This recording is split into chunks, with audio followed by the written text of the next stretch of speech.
प्रत्येक देवतांचं एक वाहन आहे. जसं गणपती बाप्पांचं उंदीर किंवा दुर्गामातेचं वाघ असतो, सिंह असतो. तसेच महादेवांचं नंदी, एक्सेट्रा एक्सेट्रा. म्हणजे वेगवेगळे देवांचं वेगवेगळे वाहन असतात.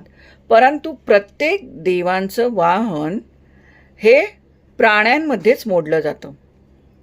आता यावरून आपल्याला काय शिकायला मिळतं, तर मनुष्य जसं दुसऱ्या मनुष्याशी प्रेमाने वागतो आणि त्यांना जवळ करतो, त्याचप्रमाणे आपण सुद्धा प्राण्यांना जवळ केलं पाहिजे, त्यांच्याशी प्रेमानं वागलं पाहिजे, त्यांची काळजी घेतली पाहिजे. हे आपल्याला या देवांच्या वाहनांवरून लक्षात येतं. आणि म्हणूनच प्रत्येक माणसांनी प्राणीमात्रांवर दया केली पाहिजे, त्यांच्याशी प्रेमाने वागलं पाहिजे.